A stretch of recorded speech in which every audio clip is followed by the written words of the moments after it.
Perhaps I treated you too harshly.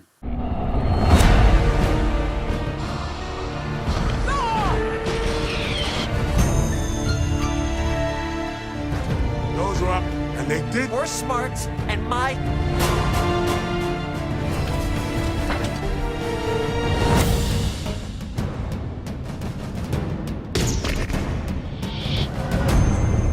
He told me enough. No, I.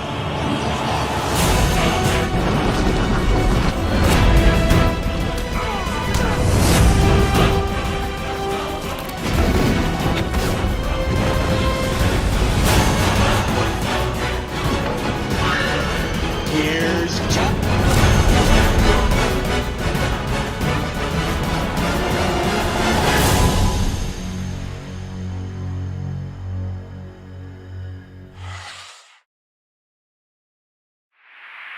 Hey everyone, it's Don G. Corleone here, and I'm here with a brand new movie review. And this review is going to be for the final rewatch of this review series I'm currently filming. And this is going to complete one of two this month's review series.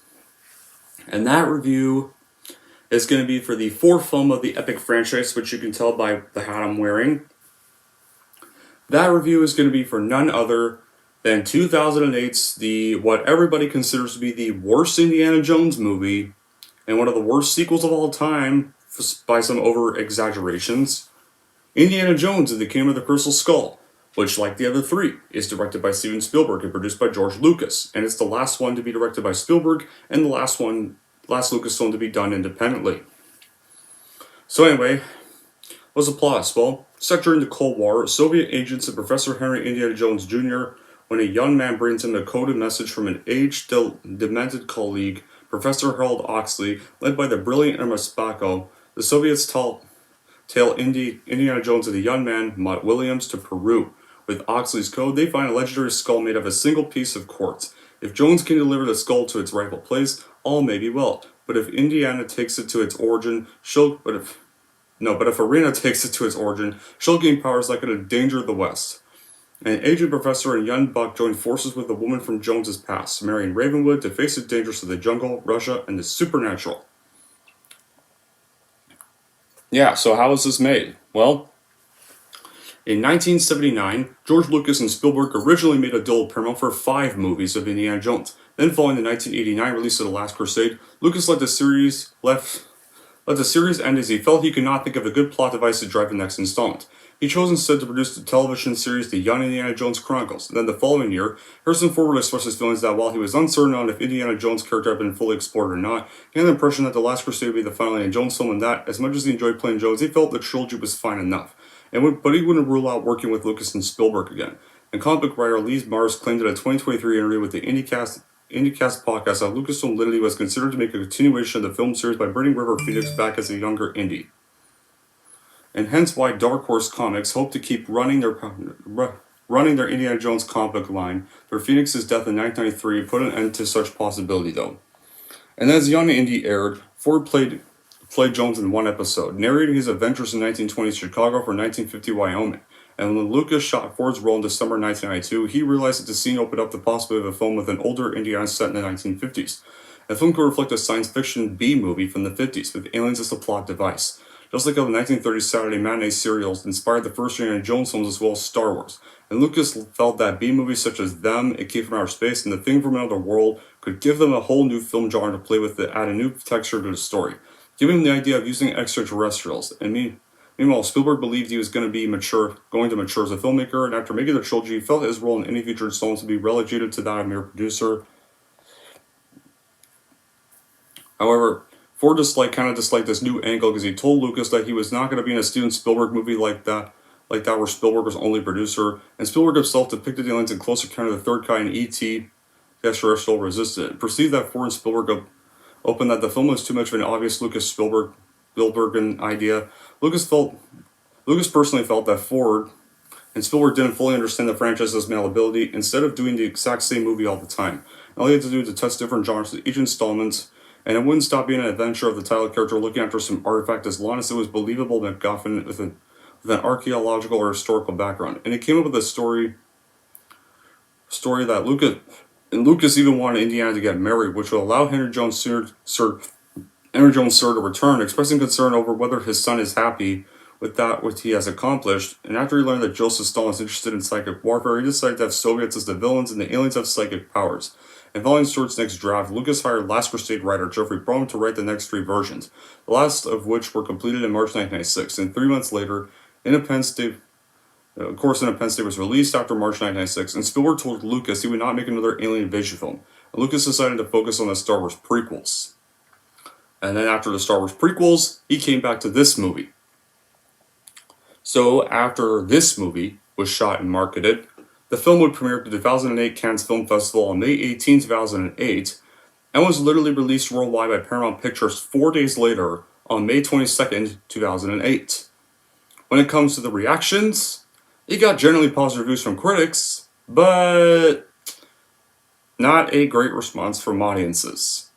With critics, they praised the film for its cast, action sequences, pulpy tone, John Williams' musical score, but a lot of audiences didn't like this movie because of the dialogue, the storyline pacing, and the overuse of CGI.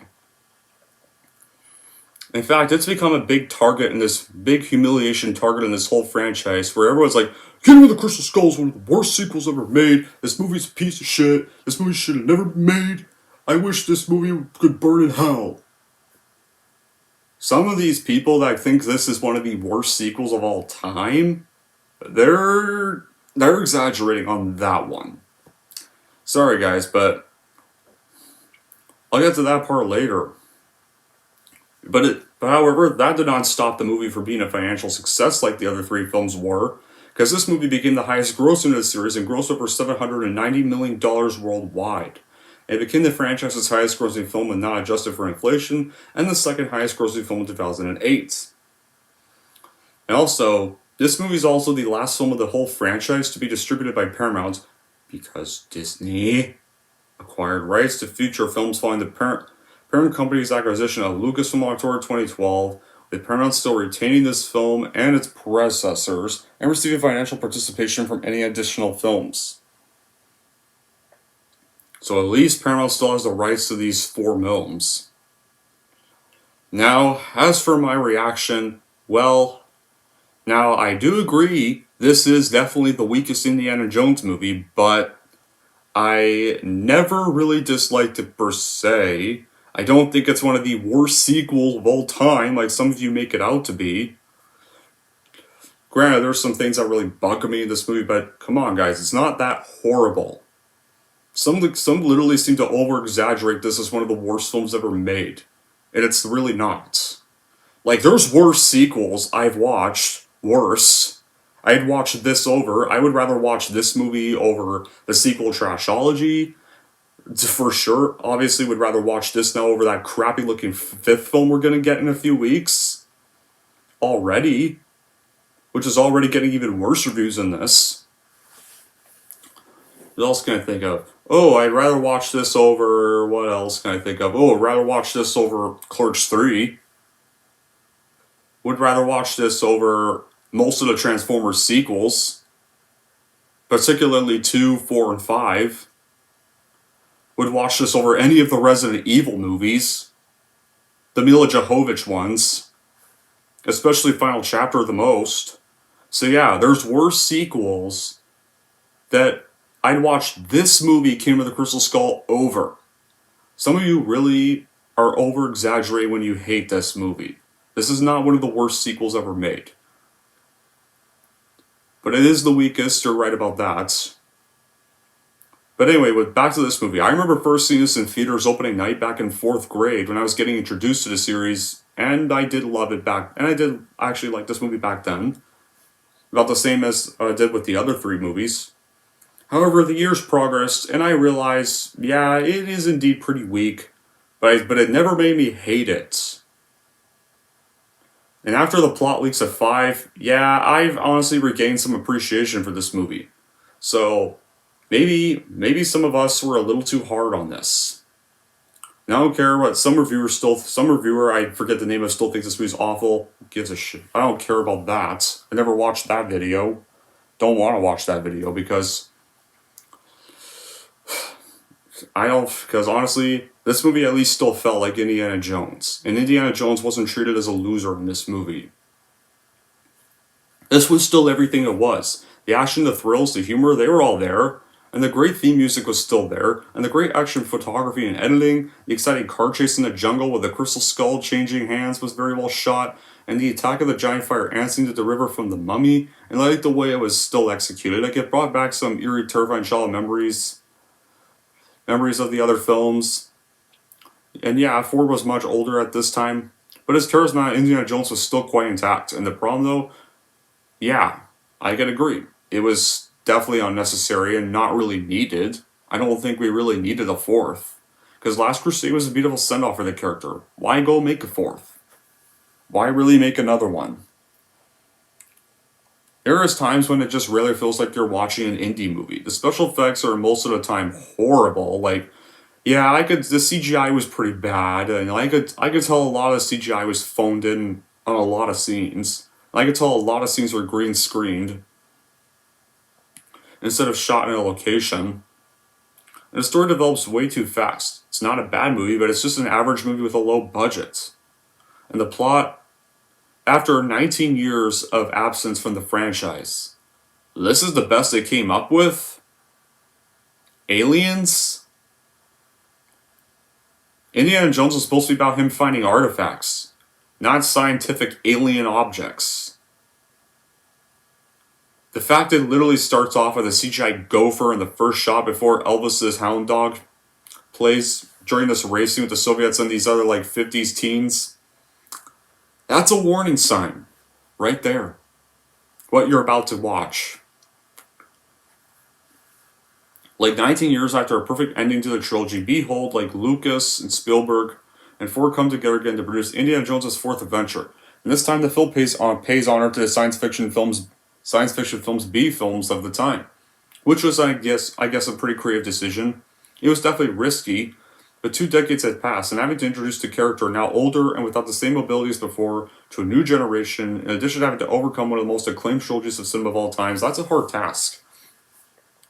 So they were going to have to do a new era. The 30s had pretty much passed at that rate. Indiana Jones was no longer his younger self.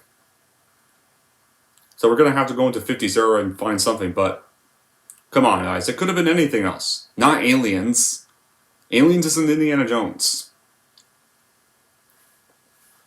Like, any other 50s artifact would have been nice. The fourth adventure by the American archaeologist continues to bring good doses, though, of adventure. The genius scenes and fun to those who follow, like the 3 Indiana Jones films of 81, 84, and 89. The MacGuffins are the treasures, the Ark of the Covenant, the Sankara Stones and the Temple of Doom, and the Holy Grail, respectively. For the fourth film, Lucas literally wanted to put ETs in the middle, and Ford and Spielberg, not so much.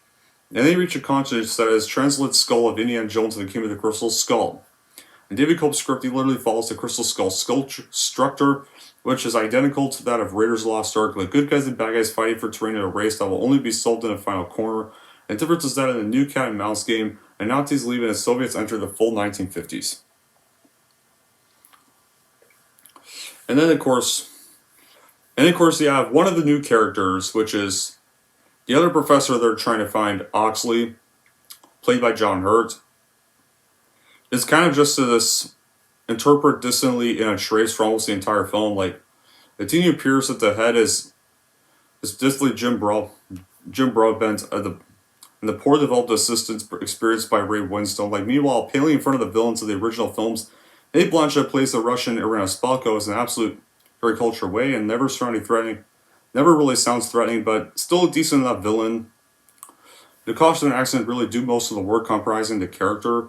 On the other hand, it's kind of undeniable that Lucas had a good idea to bring an apprentice young man as a counterpoint to the aged protagonist, which in an ideal world literally could recapture the wonderful dynamics established by Ford and Connery in The Last Crusade, oscillating only Indiana's stance towards the frowning side of the spectrum. And in fact, this ever could be seen in a scene in which Mutt, after a bold move, looks with a proud smile at Indy, returns the stolen expression a lot, and the dynamic appears only punctually throughout the projection, which prefers to spend more time on the repelled, references to the hero's more advanced age. And now, another great thing this film does do, Marion does come back here, but Everything here now just seems like an uninspired imitation of what happened in the original movie. The couple's fight seems a little forced, as well as the eventually and inevitable romance here. And the irregularity of the script, however, is not only characteristic of the development of the characters, but contrary to what happened in the previous films, Indiana Jones' plot in The Kingdom of the Crystal Skull is not only not interesting, it's developed in a chaotic way. The plot of the Crystal Skulls is kind of definitely the weakest plot of the entire series, which is much weaker than the Sankara Stones and Temple of Doom, which was never a terrible idea. You never know what the skulls really are, or what they can do, and how they came to be here, and why there's need to return them. Story's just absurd that Spielberg, Copp, and Lucas just had no idea how to end it, and it culminates in an ending that comes close to catastrophe. And if before Indy's missions were explained in a simple and objective way, like putting the narrative in motion quickly, here the searches and deductions of the heroes take a long time, and the worst, nevertheless, they do not become clear. And furthermore, although there is an obvious symbolic Catholic aspect in the presence of 13 aliens, the nature of the temple and objectives of the creatures are never clear. In fact, the fact is that the plot of the Crystal Skull is just simply boring. And Lucas's insistence on using it is probably the biggest factor responsible for the failure of this new film, because not even Indy's motivations are explained satisfactorily. Like why, for example, does he insist so much on returning the skull as Oxley wishes? And why did Ox, after failing in his first effort to enter the temple, return the artifact to the place where he found it instead of saving it for later attempts?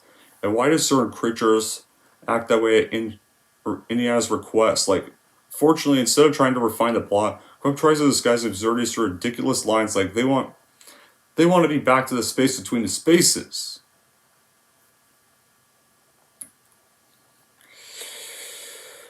Yeah, and another thing that really bothers is the fact that Spielberg just sometimes treats the characters as unbeatable. Like, some of the best scenes in the entire series are forced and exaggerated, like the mine chase in Temple of Doom, the truck moment in Raiders of the Lost Ark, but these sequences actually worked thanks to the reaction of the characters who were surprised by the facts. The Kingdom of the Crystal Skull, they seem to be sure they will never be hurt, resulting in moments that are difficult to swallow, like the jump of Marion's Jeep. There's a limit to common sense, though, and despite this, the action sequences mostly work.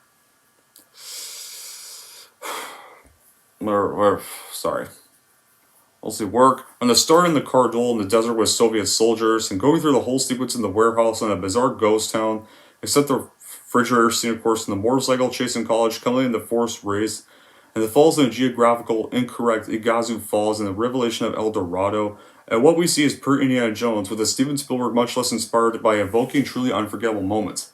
And he exaggerates like the endless sword fight on top of the cars and the dark Tarzan moments with Mutt and the Vines. Oh god. Yeah. In general, the director just gets it right by materializing Cope's ideas in a harmonic set. And the cinematography is not the 80s style we'd probably all like, but it's not bad. The camera is held much more stable than many of the films in today's world. And the action is very clear and easy to follow. As does the stunt work great. there's a lot of crappy computer animation in just about every single shot. And most of it does look believable. Some of it does not. Which was done well fits superbly. And the cast is hit or miss. Ford is still perfect as Indiana Jones in this movie. And Cate Blanchett is definitely good as her villain role here. You can tell she really enjoys her role here. And then, of course, speaking of cast, let's get on with one of our new characters, Mutt Williams. Sorry, guys, but I'm sure some people will agree with me. I hate this character. His character comes off as a prick half the movie. Just arrogant. And apparently, it's revealed he even dropped out of school to focus on fixing motorbikes, which Marion seemed to be fine with. Literally. Yeah, and even like during the whole bar scene, he literally steals, I think Mutt even steals one of the beers from the waitress's tray, but then Indy, of course, puts it back before she could even notice. Of course, but yeah. I think it was a Coke or Pepsi or whatever, but still. Yeah. And of course, let's just have a scene of his character thinking he's all Tarzan and swinging on vines with a bunch of CGI monkeys during the jungle scene. Yeah. What does Tarzan have to do with this franchise? And Karen Allen's still great as Marion Ravenwood. The love they brought Marion back, and she still has great chemistry with Indiana Jones here. Despite the fact that some of it sometimes their arguments feel forced, but they still have the great romantic chemistry here, and it's great that Marion's back at least, because she's definitely the best female lead of this whole series.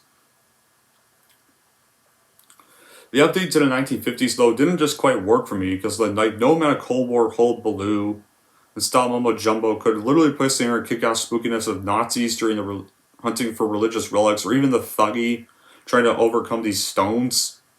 Like, story-wise, Spielberg manages to fit in all these recurrent childlike obsessions with divorce and aliens. He playfully recycles his greatest hits not only from the first three films, but also from other flicks he's crafted over the years.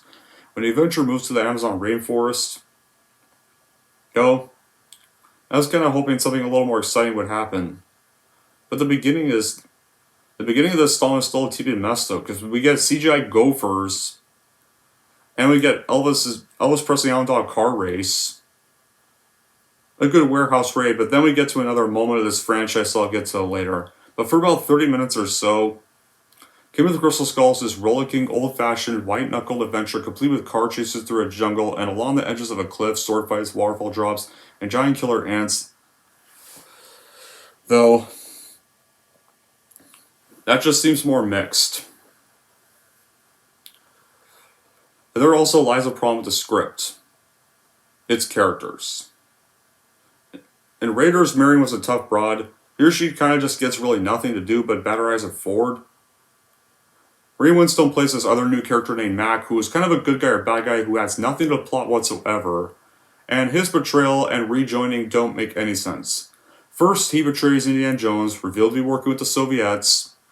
Then he suddenly rejoins Indiana Jones, but is still evil apparently because he's leaving trackers at their spots for Spalko. And he's not even a CIA agent. And he dies by greed. So he adds nothing to the plot whatsoever. Spalko is a good villain, but her character is just nowhere near as evil or memorable as the previous villains of the series. First one, you had Belloc. Second one, you had the best villain of the series, Model Ram. And then, of course, Last Crusade, you had, of course, the Nazis again, but... well, yeah. And then you got the Soviets and Spalko here. It's often mentioned Spalko has psychic powers, but that aspect is never explored, though.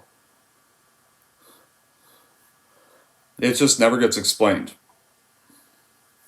And in the indie series, there's been a suspension of disbelief all the time. The Holy Grail, the Ark, the Sacred Stones don't really seem plausible, but we took it at face value, and since all those artifacts are based on our history, and had a bit of ground reality in them, Crystal Skull just throws all that out of the window and deals with aliens, sacrificial cults, and ancient religion people can understand, but once aliens from the space between spaces, nothing seems plausible. And this is a bit of a film where it seems to fall on the horse. It's in the indie find treasures of the past, while the series was all about. With this film, he seems to be finding things from the future, and it doesn't jive well with me. And Lucas even repeatedly emphasized that while the first two films took place in the 30s or 40s, or modeled on the serials of that time, this one's set in the 50s, and it's modeled after the films of that time, sci-fi B-movies. But the problem is, Indiana Jones is not a character from sci-fi B-movies. He's a Saturday morning serial character. That's like taking Flash Gordon and just randomly putting him in a Western movie. That's why it doesn't feel like an Indiana Jones movie. It just wasn't. The passage of time was necessary, but the change of genre was just quite jarring. And of course, well, after the great warehouse raiding scene, after Indy escapes that base, we then get this cringy nuclear testing site scene that has literally no connection to the film, and somehow Indy apparently survives by hiding in a fridge that would have blown up and melted upon impact and likely would have killed him in real life. This scene had no reason to be in the film to begin with. It doesn't even get explored again. They just forget about it. It just never happened. So why was this scene in the movie if you're not even going to explore it again? And the thing about Indiana Jones being an FBI target never gets explored. That never gets explored either.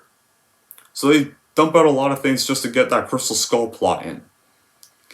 And one other thing now that annoys me, because since I don't find this movie terrible, like a lot of people make it out to be, South Park even then had the nerve to over-exaggerate how much they clearly hated this movie, because they made an episode during this year featuring this annoying joke that because of this movie, Spielberg and Lucas raped Indiana Jones in that Ban China episode from season 12. Was it season 12 or what am I thinking? I think it was season 12, but still.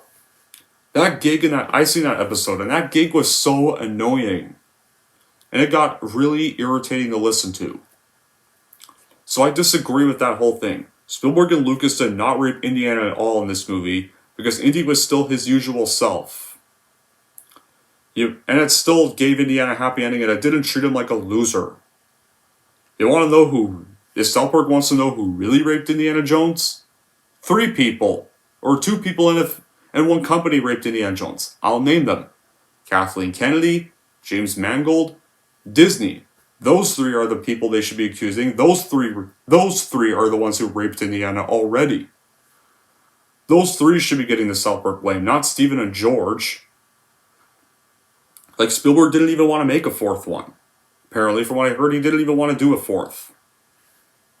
George Lucas just wanted to. George Lucas was the only one who wanted to do a 4th.